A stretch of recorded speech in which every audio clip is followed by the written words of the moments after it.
उनकी सॉन्ग्स की प्लेलिस्ट अगर उसके खिलाफ भी अगर कोई कुछ बोले, यार ये क्या सॉन्ग लगाया तुमने? ये क्या गाने सुन रहे हो? तो उसके ऊपर से भी उनको गुस्सा आ सकता है। क्योंकि उन्हें वो सॉन्ग्स पसंद है ना, तो उसके खिलाफ तुम कुछ बोल नहीं सकते।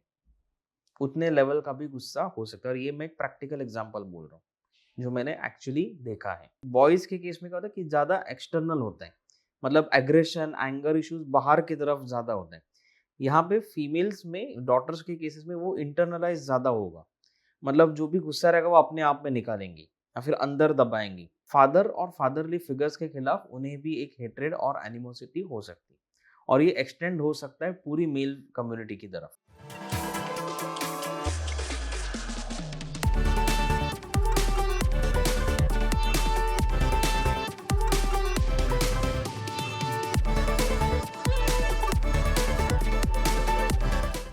नमस्कार दोस्तों, स्वागत है आपका मेरे चैनल मना मेकर्स में। और आज का जो टॉपिक है वो हमारा इनर चाइल्ड इश्यूज में ही आगे मतलब जो रीजंस होते हैं उसके पीछे वो हम जब भी देख रहे हैं, तो उसमें फादर रिलेटेड इश्यूज की जो इनर चाइल्ड इश्यूज जो हमें फादर की तरफ से आते हैं, और स्पेशली उसमें भी एब्सेंट फादर की जो सीरीज हमने पिछले वीडियो से स्टार्ट की है, तो आज हम उसे ही कंटिन्यू करेंगे। अगर आपने पिछला वीडियो नहीं देखा है तो उसका लिंक मैं डिस्क्रिप्शन में डाल दूंगा, ताकि आप देख सको उसको पहले, क्योंकि वो स्टार्टिंग पॉइंट है। तो भी एब्सेंट फादर में जो आज का जो हम पॉइंट देखेंगे, तो उसमें वो होता है कि अगर पेरेंटल डिवोर्स हो जाए, मतलब किसी बच्चे की कम उम्र में अगर उसके पेरेंट्स सेपरेट हो जाए ड्यू टू डिवोर्स, तो ऐसे केस में जनरली क्या होता है कि जो कानून होता है या फिर लीगल एस्पेक्ट्स में जनरली जो बच्चों की कस्टडी होती है वो मदर के पास चली जाती है। तो उसके कारण क्या होता है कि जो बच्चे होते हैं वो डेफिनेटली ज़्यादा से ज़्यादा टाइम जो होता है उनकी मदर्स के साथ स्पेंड करने शुरू हो जाते हैं। तो फादर्स को एक लिमिटेड एक्सेस मिलता है, या फिर ऐसा कहें तो एक बच्चों के पर्सपेक्टिव से अगर हम देखेंगे तो उन्हें फादर्स का बहुत लिमिटेड एक्सेस या ना के बराबर एक्सेस मिल जाता है। तो मतलब क्या है कि प्रैक्टिकली उनके लिए फादर अभी उनके लाइफ से काइंड ऑफ एब्सेंट ही है। क्योंकि इनिशियली चलो ठीक है, कुछ दिनों तक, कुछ महीनों तक शायद वो रेगुलर मिलना हो जाए, लेकिन बाद में लाइफ में हर कोई अपने अपने बिजी हो जाता है। तो या फिर डिपेंड करता है कि कोई-कोई केस में डिवोर्स केस कितना नेगेटिवली या इंटेंसली हुआ है, तो उसके बेसिस पे शायद एक्सेस बहुत कम भी हो जाए। तो प्रैक्टिकली अगर हम सोचेंगे तो ऐसे केसेस में जनरली ये एब्सेंट फादर का सिनेरियो ही हम उसको कंसीडर कर सकते हैं। तो अभी इसका डेफिनेटली कोई ना कोई इम्पैक्ट तो होने ही वाला है। जैसे हमने पिछले वीडियो में भी देखा कि कुछ जनरल पॉइंट्स हमने देखे कि किसी ना किसी कारण अगर फादर की एब्सेंस होती है तो क्या इफ़ेक्ट होता है बच्चों के ऊपर, और उसमें बेटा और बेटी दोनों के ऊपर क्या इफ़ेक्ट होता है। आज हम इस स्पेसिफिक केस में जब भी हम बात करेंगे कि जहाँ पे डिवोर्स केस है, तो उसमें एक चीज़ क्या होती है कि बच्चों को पता है कि फादर एक्चुअली प्रेज़ेंट है, मतलब इस दुनिया में तो है, लेकिन हम उन्हें मिल नहीं सकते। अभी बच्चों का मन तो हम उसमें अभी कुछ कंट्रोल नहीं कर सकते ज़्यादा, कि उनको अगर इच्छा होती है, उनको भी बचपन से लगाव रहा है उनके फादर के साथ, और बीच-बीच में कहीं न कहीं ज़िंदगी में उनको इच्छाएँ हो सकती है। अलग-अलग ज़िंदगी के मोड़ पर उन्हें ऐसा लग सकता है कि उन्हें उनके फादर से मिलना है, उनके फादर को मिस भी कर सकते हैं। तो ऐसी सिचुएशन में क्या होता है कि वो फादर को एक्सेस नहीं कर पाते, या फिर उनसे दूरी बनी रहने के कारण उनकी लाइफ के ऊपर कुछ ना कुछ इफ़ेक्ट इस चीज़ का होने वाला है। मदर या उनके साइड के लोग जितनी भी कोशिश करें कि नहीं फादर से टोटली कट ऑफ करने, कोई-कोई केसेस में ऐसा हो सकता है कि टोटली फादर से कट ऑफ ही करना है क्योंकि कोई रिश्ता ही नहीं रखना है। उनके अपनी-अपनी रीज़न्स हो सकते हैं, वैलिड या इनवैलिड में हम जजमेंट नहीं करेंगे उसमें। लेकिन जो भी कारण की वजह से उन्होंने टोटली रिश्ता तोड़ना डिसाइड किया है, तो ऐसे केसेस में तो फादर का एक्सेस कंप्लीटली ब्लॉक हो जाता है। तो डेफ़िनेटली फादर और चाइल्ड का जो कॉन्टैक्ट है ना, वो अगर टूट जाता है, तो उसका गहरा असर उन बच्चों के ऊपर और उनकी आगे की ज़िंदगी के ऊपर होने वाला है। अभी डिवोर्स रिलेटेड एब्सेंस अगर हम कंसिडर करेंगे फादर की, तो उसमें क्या-क्या पॉइंट्स आते हैं, मतलब कुछ इम्पोर्टेंट पहलू है जो हम देख सकते हैं इन जनरल है ये भी, लेकिन अभी कैसा है कि स्पेसिफिकली हर एक चाइल्ड के ऊपर क्या इफ़ेक्ट होगा, वो केस टू केस बेसिस पे डिपेंड करेगा, क्योंकि उनकी ओवरऑल फैमिली, बाकी जो मदर साइड की फैमिली उसकी बॉन्डिंग कैसी है, क्या है, वो किस एनवायरनमेंट में बड़े होते हैं, बहुत सारी चीज़ें उसमें आ सकती हैं। तो उसमें पहले आता है changes in father child contact. मतलब क्या है कि डिवोर्स के पहले ही, मतलब रिश्ता टूटने के पहले जो फादर इमीडिएटली एक्सेसिबल होते थे, मतलब बच्चों को जब चाहे वो फादर से बात कर सकते थे, मिल सकते थे, या फिर दिन भर में कभी ना कभी फादर अपने शेड्यूल में से टाइम निकाल के उनको दे सकते थे, वो कॉन्टैक्ट ही टूट जाता है। और बच्चों को शायद कम उम्र में ये समझ में नहीं आता है कि एग्जैक्टली हो क्या रहा है, कि जब भी डिवोर्स केस हो रहा है तो उनको समझ में नहीं आता कि एग्जैक्टली क्या हो रहा है, कि फादर उनसे अचानक दूर क्यों जाते हैं। और भाई उसमें भी जिन लोगों के साथ वो रेगुलर कांटेक्ट में है, तो उसमें ऐसा हो सकता है कि फादर रिलेटेड बहुत सारी नेगेटिव टॉक होती हो, कि फादर के बारे में बहुत सारी बुरी चीज़ें कही जा रही हैं, तो उनका असर बच्चों के ऊपर हो रहा है, क्योंकि उनको समझ में नहीं आ रहा है कि जो फादर हमसे तो अच्छे से बिहेव कर रहे थे, लेकिन अचानक से ऐसा क्या हो रहा है कि सब उनके बारे में बुरा बोलने लगे। या फिर एक फादर रिलेटेड एक नेगेटिव इमेज उनके माइंड में तैयार कर दी जाती है, और वो कहीं न कहीं कॉन्फ्लिक्ट करती है उनके प्री कॉन्सीव्ड आइडियाज़ के साथ। मतलब जो बचपन से उन्होंने फादर को देखा है, तो वहाँ पे उनका क्लैश होना शुरू होता है। अभी इसमें ये भी पॉसिबिलिटी है कि शायद ऑलरेडी उनके फादर के साथ रिश्ता उतना कुछ खास नहीं था, तो वो अलग ही केस होगा। लेकिन मान लीजिए ये ऐसा सिचुएशन कि उनका फादर के साथ बच्चों का जो रिश्ता है, वो उतना भी बुरा नहीं था जितना शायद मदर के साथ था। तो ऐसे में क्या होता है कि जो उनका एस्टैब्लिश बॉन्डिंग है ना, वो कहीं न कहीं टूट जाता है। और ये जो बॉन्ड टूटना है ना, ये लगभग इसका कंपैरिज़न हम किसी हमारे जो नियर या डियर वन्स होते हैं उनके लॉस के साथ हम कंपेयर कर सकते हैं। मतलब अचानक से हम किसी को खो दें हमारी ज़िंदगी में, जिन्हें हम प्यार करते हैं या फिर जिनको हम पसंद करते हैं, ऐसे व्यक्ति अगर अचानक से दूर चली जाए, तो उसका दुःख क्या होता है, वही काइंड ऑफ सिमिलर पैटर्न हमें इस केस में भी दिखाई देता है। अभी इसमें ऐसा भी होता है कि उनकी लाइफ की जो फ्लो होती है, नेचुरल फ्लो जो रही है, वो काफ़ी हद तक डिस्टर्ब हो जाती है। तो उनको नए इसमें एडजस्ट करना पड़ता है, तो बच्चों के लिए ये एक ट्रॉमेटिक एक्सपीरियंस बन चुका है। और उसमें भी अगर बच्चों का कॉन्टैक्ट या फिर कनेक्शन या फिर रिश्ता फादर के साथ बहुत जुड़ा हुआ था, मतलब वो बहुत क्लोज थे फादर के, बट लीगली उनको मदर के साथ ही जाना पड़ेगा, तो वो जो सेपरेशन होता है ना, वो बहुत तकलीफ वाला होता है उन बच्चों को। और ऐसे केसेस में काफ़ी हद तक वो गुस्सा उनके मन में हो सकता है मदर के खिलाफ, कि मदर अलग चली गई इसलिए हमें भी जाना पड़ा और हम फादर से अलग हो गए। तो ये एनिमोसिटी वाली फीलिंग जो होती है ना, ये हेट्रेड वाली फीलिंग उनके माइंड में बैठ सकती है कुछ-कुछ केसेस में। नेक्स्ट होता है हाई कॉन्फ्लिक्ट डिवोर्सेस। मतलब कैसा है कि कोई-कोई डिवोर्स केसेस ना बहुत ही ज़्यादा हाई कॉन्फ्लिक्ट वाले बन जाते हैं। तो उसमें क्या होता है कि मतलब बहुत लड़ाई झगड़ा होता है, बहुत सारे आर्ग्यूमेंट्स होते हैं, बहुत सारी टॉक्सिसिटी और नेगेटिविटी उसमें आ जाती है उस पूरे केस में। और उस केस में जितने भी लोग शामिल हैं उन सब के ऊपर अफेक्ट हो जाता है।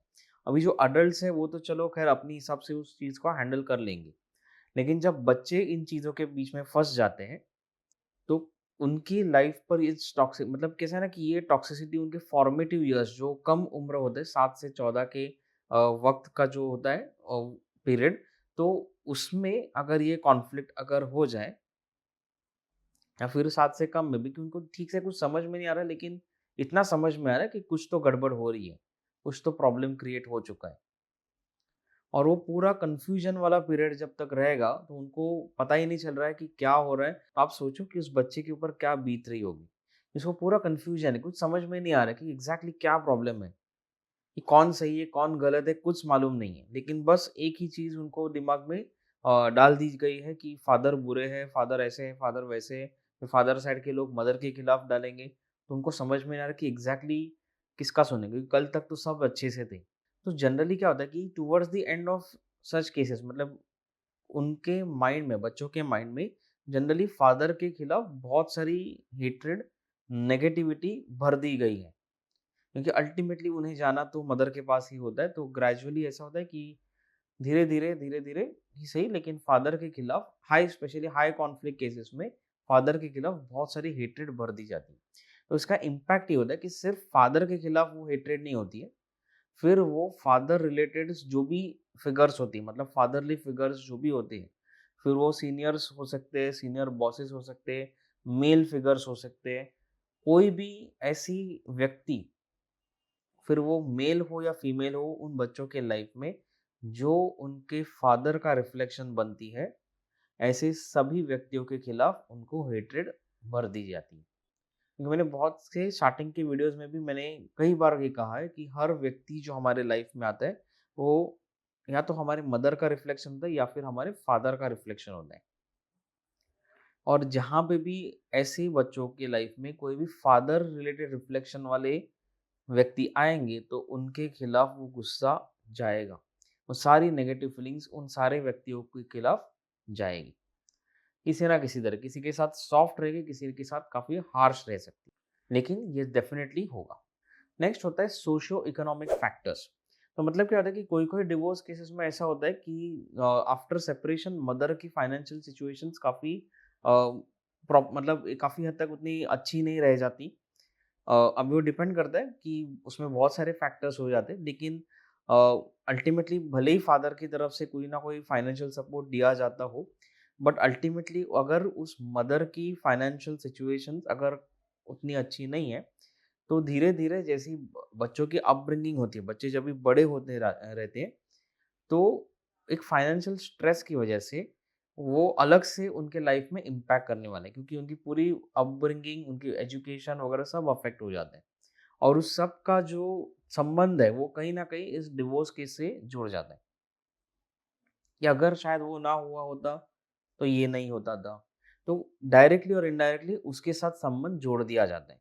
मेंटली या इमोशनल लेवल पे या कभी-कभार कॉन्शियस लेवल पे भी ये हो सकता है। सोशल लेवल पे अगर बात करेंगे तो कंपैरिजन्स हो जाते हैं, कि बच्चे जब भी स्कूल में जाते हैं, अलग-अलग ओकेजन्स पे जाते हैं, तो जो बाकी के बच्चे होते हैं, तो वो जब भी उनके फादर या मदर के साथ, जब भी पेरेंट्स के साथ आते हैं, तो एक कंपैरिजन उनके माइंड में होता है कि वो मेरे फ्रेंड्स जो है वो फादर के साथ आए हैं, बट मेरे साथ मेरे फादर नहीं है। तो जब भी वो बच्चे दूसरे बच्चों को देखेंगे फादर के साथ एंजॉय करते हुए या एक अच्छा रिलेशन बनाते हुए, तो कहीं ना कहीं इनके मन में भी वो एक अधूरी इच्छा, एक अनफुलफिल्ड डिजायर, एक ब्रोकन ड्रीम जैसा वो उनके माइंड में हमेशा रहेगा, और काफी सालों तक उन्हें इस बात की इमोशनल लेवल पे तकलीफ होती रहेगी। और स्पेशली अगर कंपैरिजन करेंगे कि सेपरेशन बाय डेथ, मतलब फादर की एब्सेंस बिकॉज वो चल बसे हैं कम उम्र में, वो उस केस के साथ अगर कंपेयर करें ना, तो ये ज़्यादा दुखदायक होता है। क्योंकि चलो उस केस में तो उन्हें सिर्फ एक्सेप्टेंस की देर है, अगर उन्होंने एक बार एक्सेप्ट कर लिया तो शायद पीस ऑफ माइंड आ जाए कुछ हद तक। लेकिन यहाँ पे फादर प्रेजेंट है, इस दुनिया में है, लेकिन फिर भी एक्सेसिबल नहीं है। प्रैक्टिकल रीजंस की वजह से, जो भी रिस्ट्रिक्शंस है उसकी वजह से वो एक्सेस नहीं कर पाएंगे, उनको मिल नहीं पाते, तो वो ज़्यादा दुखदायक हो सकता है उन बच्चों को। और फिर ऐसे बच्चे जब भी धीरे-धीरे जब भी बड़े हो जाते हैं, तो उनके लाइफ में अलग-अलग ओकेजन्स पे ये रिफ्लेक्ट होना शुरू होगा। अभी इस केस में जो इफ़ेक्ट होता है वो मेल चाइल्ड पे और फीमेल चाइल्ड पे अलग-अलग होगा। मतलब जो बेटे और बेटियाँ, इन दोनों का रिस्पॉन्स जो होगा, इन दोनों के ऊपर होने वाला इफ़ेक्ट जो है, इस सेम कॉन्सेप्ट का या फिर सेम एब्सेंस का, वो अलग-अलग होगा। तो पहले हम देखते हैं कि अगर बेटों के ऊपर अगर हम बात करें कि एक सेपरेटेड डिवोर्स से रिलेटेड फादर एब्सेंस जब भी होती है, तो एक मेल चाइल्ड या बेटे के ऊपर इसका क्या असर होता है, और इसमें हम कुछ फैक्टर्स के ऊपर बात करेंगे। तो सबसे पहले होगा आइडेंटिटी एंड रोल मॉडलिंग।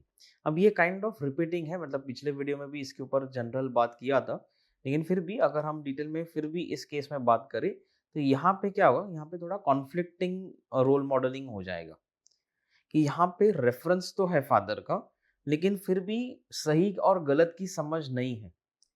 कि कोई लोग, कि कोई पर्सपेक्टिव से उन्हें फादर सही लगे थे, शायद उनका फादर के साथ अटैचमेंट था, तो फादर में उनको कोई बुराई नहीं दिख रही, लेकिन मदर के साथ भी अटैचमेंट है, तो मदर तो बोल रही है कि नहीं, उनमें ये खामियां थी। तभी वहां पे उनको कॉन्फ्लिक्ट है, कि उनको समझ में नहीं आ रहा कि सही क्या है गलत क्या है, कि किसके ऊपर विश्वास करें। क्योंकि मेरा फादर के साथ experience was good, but mother बोल रही कि नहीं, ही इज नॉट गुड। तो कहीं न कहीं वो एक कॉन्फ्लिक्ट हमेशा उनके माइंड में रहेगा कि किसको फ़ॉलो करूँ? और वो जब तक कॉन्फ्लिक्ट रिज़ॉल्व नहीं होता तब तक ये लड़ाई अंदर ही अंदर उनकी चलती रहेगी। तो क्या होता है कि उनको समझ में नहीं आता कि मैस्कुलिनिटी मतलब कि जब वो बड़े होते हैं, बड़े हो रहे हैं मतलब उनकी एडोलेसेंस एज आ रही है, 18 इयर्स की होने लगे हैं, तो एज़ एन एडल्ट वो किसको फ़ॉलो करे, किसका रोल मॉडल पकड़ के चले। कि फादर को फ़ॉलो करने जाएँ तो मदर बोल रही है वो तो गलत है, मदर भी मतलब मदर गलत है ये भी एक्सेप्ट करना डिफ़िकल्ट है उनको। तो उस कॉन्फ्लिक्ट के चक्कर में वो इस चीज़ का जवाब कहीं और ढूँढना शुरू करेंगे। और फिर यहाँ पे ट्विस्ट ये आता है कि उनको रेफ़रेंस किन लोगों का मिलता है। अगर फॉर्च्यूनेटली अच्छे लोगों का रेफ़रेंस मिले, तो उनका बेंचमार्किंग अच्छा बनेगा। अदरवाइज़ वो गलत लोगों को रोल मॉडल बन के अपनी मैस्कुलिनिटी दिखाने शुरू करेंगे। फिर उसमें एग्रेशन अननेसेसरी आ सकता है, एंगर इश्यूज़ वो भी हो सकते हैं, तो नेगेटिव साइड पे भी जा सकता है, पॉज़िटिव साइड पे भी जा सकता है। वो डिपेंड करता है कि अल्टीमेटली वो किसको रोल मॉडल पकड़ के चल दें। लेकिन कुछ हद तक कॉन्फ्लिक्ट रहेगा। नेक्स्ट होता है बिहेवियरल इश्यूज। अभी ये भी काइंड ऑफ सिमिलर है जो हमने पिछले वीडियो में देखा था कि काफी हद तक एग्रेशन हो सकता है, एंगर इश्यूज हो सकते हैं, बट ये इन जनरल तो रहेंगे ही। लेकिन इसमें स्पेसिफिकली जो अगर हम देखेंगे तो फादर और फादर रिलेटेड फिगर्स की तरफ एक खास नफरत रहेंगी, स्पेशली अगर उनके माइंड में ये भर दिया गया है कि फादर ऐसे है, फादर वैसे है। एंड अगर उसमें भी अगर मदर ने सेकंड मैरिज नहीं करी है, चलो अगर मदर सेकंड मैरिज करती है और वहाँ पे सब अच्छा है, तो कोई प्रॉब्लम नहीं होगा क्योंकि चलो कोई ना कुछ हद तक उनको जो सेकंड फादर रहेंगे, वो एक रोल मॉडल बन जाएँगे उनके लिए। लेकिन अगर ऐसा नहीं है कि मदर अगर सेकंड मैरिज नहीं कर पाती है किसी कारण, तो उसमें उनको कोई रोल मॉडल नहीं मिल रहा, उनको रिप्लेसमेंट नहीं मिल रहा है इस चीज़ के लिए। और सेकेंडली क्या हो रहा है कि यहाँ पे उन जो बायोलॉजिकल फादर है, उनके अगेंस्ट बहुत सारी नेगेटिविटी उनके माइंड में ऑलरेडी भर दी गई है।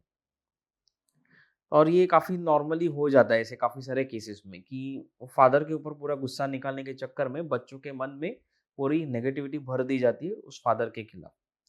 तो इसका इफ़ेक्ट ये हो सकता है कि फादर और father related figures, fatherly figures, तो उसमें उनके टीचर्स हो सकते हैं, जो मेल टीचर्स होते हैं वो हो सकते हैं, जो मेल अथॉरिटी वाले पोजीशन पे जो लोग बैठते हैं, फिर वो मतलब कोई बैंक में जाते हैं, गवर्नमेंट ऑफिसेज़ में जाते हैं, मैनेजर लेवल पे, कहीं पे भी एक मेल अथॉरिटी फिगर पे अगर कोई बैठा है, तो उसके अगेंस्ट उनको एक हेट्रेड नेचुरली आ जाती है। तो मतलब एक्चुअली सामने वाला इंसान ने कुछ उनका बिगाड़ा नहीं है, लेकिन फिर भी एक माइंड में एक रहेगा। क्योंकि अगर वो व्यक्ति उन्हें उनके फादर की याद दिला रहा है, तो उन्हें उस इंसान के ऊपर भी गुस्सा रहेगा, एज़ इफ वो उनका फादर ही हो।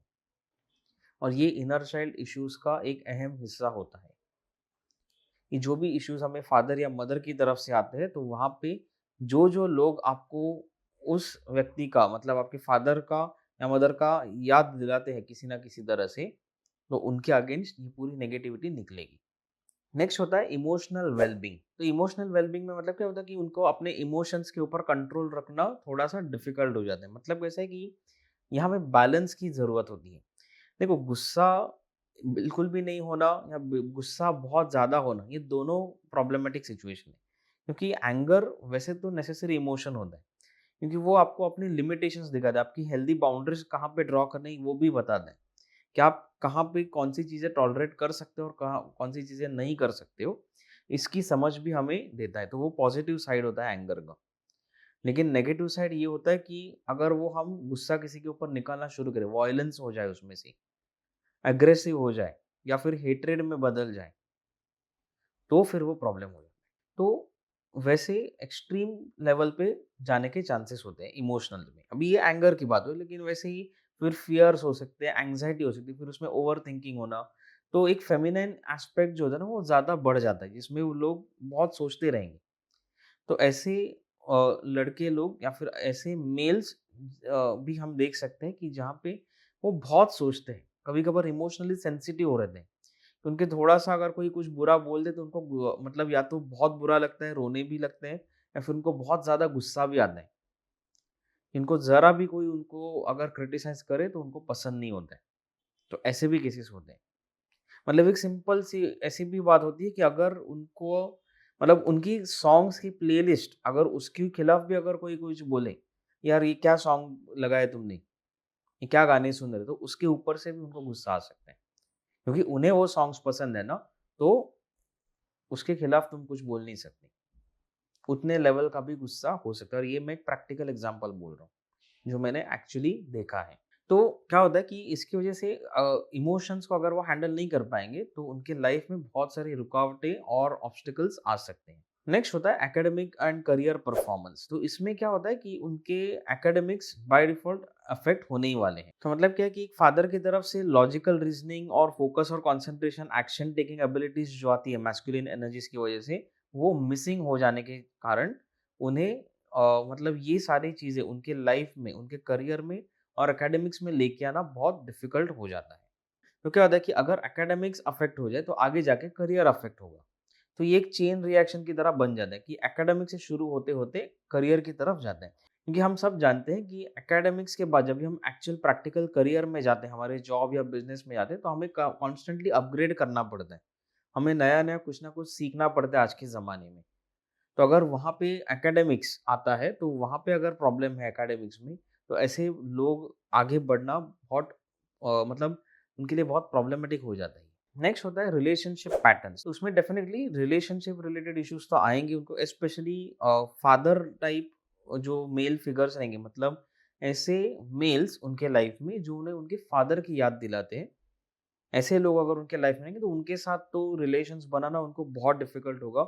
वैसे ही फीमेल्स के साथ भी जो उनके उनके फादर की याद दिलाते रहेंगे एज़ अ रिफ्लेक्शन, तो वैसे ही फीमेल्स के साथ भी उन्हें रिलेशंस बनाना बहुत डिफिकल्ट हो जाता है। और यहाँ पे रिलेशन मतलब मैं सिर्फ एक नॉर्मल स्टैंडर्ड सोशल रिलेशनशिप की बात कर रहा हूँ। इंटीमेट रिलेशनशिप की बात नहीं कर रहा हूँ मैं।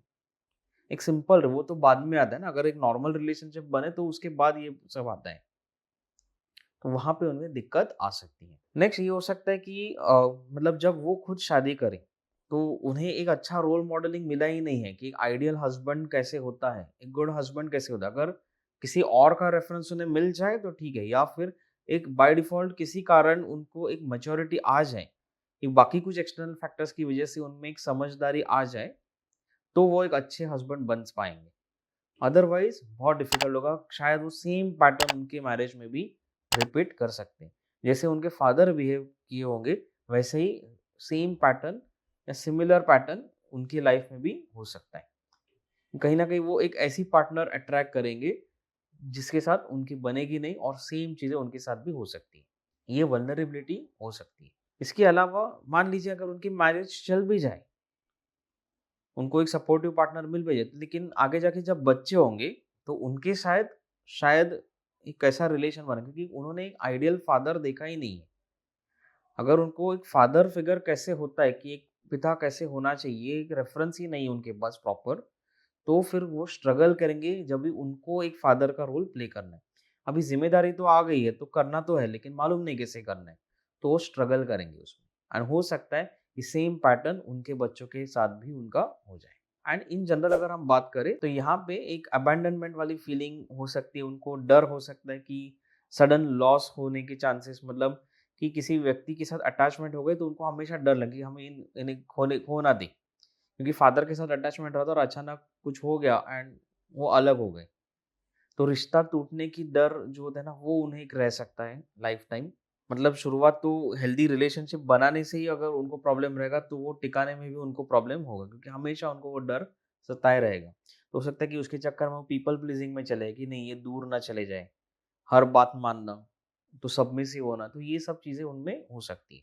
एंड ओवरऑल एक मैस्कुलिन एनर्जीज़ का इम्बैलेंस बनेगा, जिसकी वजह से आलसी बन सकते हैं या फिर बहुत ज़्यादा ओवर एक्टिव भी बन सकते हैं।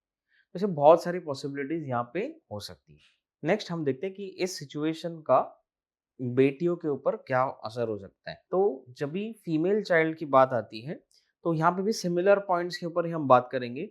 तो अगर हम आइडेंटिटी और रोल मॉडलिंग की बात करेंगे, तो एक फादर जो होता है ना, वो एक रोल मॉडल होता है एक मैस्कुलिनिटी का। मतलब आइडियल मैस्कुलिन फिगर्स कैसे होने चाहिए, इसका रेफरेंस जो होता है ना, वो फादर से आता है। कि एक मेल फीमेल रिलेशनशिप कैसे होना चाहिए। तो जब वो फादर का रिलेशनशिप मदर के साथ देखते हैं, तो वहाँ से उनको एक रेफरेंस पॉइंट मिलता है कि एक हस्बैंड कैसे हो सकता है, एक पार्टनर कैसे होना चाहिए, या फिर एक ऐसा मैस्कुलिन फिगर जो एक अथॉरिटी पोजीशन पे बैठा है, एक फादरली फिगर कैसे होता है, उसका रेफरेंस पॉइंट जो प्राइमरी रेफरेंस होता है, वो हमेशा बायोलॉजिकल फादर से आता है, जिनके साथ उन्होंने टाइम स्पेंड किया है। और नेचुरली भी हम देखते हैं कि डॉटर्स का थोड़े फादर की तरफ झुकाव या जो बॉन्डिंग होता है वो अलग ही लेवल का होता है, वो थोड़े ज़्यादा अटैच्ड भी होते हैं। तो डिवोर्स केसेस की वजह से क्या हो सकता है कि उनके ओवरऑल रोमांटिक रिलेशनशिप का जो परसेप्शन होता है ना, उसके ऊपर ही अफेक्ट हो जाए, क्योंकि वो प्राइमरी रेफरेंस, अगर प्राइमरी रेफरेंस के खिलाफ ही अगर उनके माइंड में भर दिया गया है नेगेटिविटी, तो उन्हें रेफरेंस उसमें से आगे बढ़ना प्रॉब्लमेटिक हो सकते हैं। तो वो दूषित हो गया उनका जो परसेप्शन है। तो उसके कारण क्या होते थे कि ओवरऑल पूरी मेल कम्युनिटी, मतलब सारे मर्दों के खिलाफ भी उन्हें एक एनिमोसिटी हो सकती है, एक जनरल हेट्रेड हो सकता है कि सारे मर्द ऐसे ही होते हैं। अभी वो डिपेंड करता है कि उनके माइंड में क्या भरा गया है, ये स्पेसिफिक हो सकता है, हर एक केस में ऐसा नहीं होगा। लेकिन एक जनरल लेवल पे अगर हम बात करें तो फादर और फादरली फिगर्स के खिलाफ उन्हें भी एक हेट्रेड और एनिमोसिटी हो सकती है, और ये एक्सटेंड हो सकता है पूरी मेल कम्युनिटी की तरफ। तो ऑब्वियसली उनको ऐसे केसेस में पार्टनर्स ढूंढना बहुत मुश्किल हो जाता है। एक रोमांटिक रिलेशनशिप बनाना बहुत ही चैलेंजिंग हो सकता है ऐसी लड़कियों को। नेक्स्ट होता है बिहेवियरल इश्यूज। अभी इसमें उनके जो बिहेवियरल इश्यूज, जैसे बॉयज के केस में क्या होता है कि ज़्यादा एक्सटर्नल होता है, मतलब एग्रेशन एंगर इश्यूज बाहर की तरफ ज़्यादा होता है। यहाँ पे फीमेल्स में, डॉटर्स के केसेस में वो इंटरनलाइज ज़्यादा होगा, मतलब जो भी गुस्सा रहेगा वो अपने आप में निकालेंगी या फिर अंदर दबाएंगी। जो भी एंग्जाइटी फियर्स रहेंगे वो अंदर दबा के रखेंगे, किसी को बताएंगे नहीं। तो विड्रॉवल टाइप्स सिम्टम्स हमें उनमें दिख सकते हैं। तो ये बिहेवियरली अगर हम बात करें तो वैलिडेशन सीकिंग, मतलब हर चीज़ में उनको वैलिडेशन चाहिए, क्योंकि कॉन्फिडेंस थोड़ा डाउन है।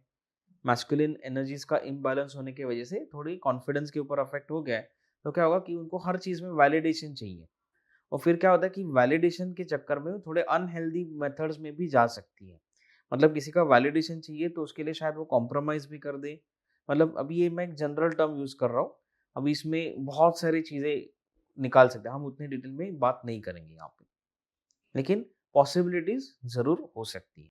दूसरा एक ऐसा होता है कि ऐसे ओकेजन्स जहाँ पे वो अपने फादर को मिस करते हैं, स्पेशली जैसे स्कूल्स में गैदरिंग्स होती है, या फिर सोशल ओकेजन्स पे जब वो अपने फ्रेंड्स को फादर के साथ देखते हैं, तो वो अपने अगर खुद के फादर को मिस करना शुरू कर दे, तो थोड़े से एक्सटर्नलाइज भी हो सकते हैं कि वो मतलब टैंट्रम्स थ्रो करना शुरू कर दे, या फिर थोड़ा गुस्सा उनमें बढ़ता जाए कि इस चीज़ को लेके कि एक्चुअली फादर है, बट मैं प्रैक्टिकली उनको लेके नहीं आ सकती यहाँ पे, या फिर वो मेरे साथ नहीं हो सकते यहाँ पे। इस फैक्ट के ऊपर उनको गुस्सा आता है, और वो गुस्सा या तो बाहर निकलेगा या फिर अंदर जाने के चांसेस ज़्यादा होते हैं। और जब भी वो इंटरनलाइज होता है ना, वो लंबे समय तक उनके लाइफ में रहता है, और उसमें से बहुत सारे हेल्थ इश्यूज भी उनको आ सकते हैं। एट टाइम्स वो अपने मदर को भी इस चीज़ के लिए ब्लेम कर सकते हैं कि तुम क्यों नहीं एडजस्ट कर पाई, या फिर तुमने कुछ किया रहेगा। वैसे रॉन्ग परसेप्शंस या मिसलीडिंग परसेप्शंस भी हो सकते हैं, या फिर अभी इसमें सही गलत में मैं नहीं पढ़ूंगा, लेकिन ये हो सकता है। इमोशनल वेलबींग की अगर बात करें तो उनके सेल्फ एस्टीम और सेल्फ कॉन्फिडेंस के ऊपर अफेक्ट होता है। उनको ट्रस्ट इश्यूज हो सकते हैं, और फियर ऑफ अबैंडनमेंट जो है ना, वो रेगुलरली उनको सताए रहेगा। तो मतलब क्या होता है कि ऑलरेडी फीमेल जो होती है ना, वो फेमिनाइन एनर्जीज को कैरी करती है, रिप्रेजेंट करती है, तो ऑलरेडी इमोशनल एस्पेक्ट उनमें ज़्यादा रहता है। और उसमें भी अगर उसको बैलेंस करने के लिए मैस्कुलिन एनर्जीज अगर मिसिंग है, तो ये इमोशनल एनर्जीज जो है या फेमिनाइन एनर्जी वो ज़्यादा डोमिनेंट रहेंगी उनमें।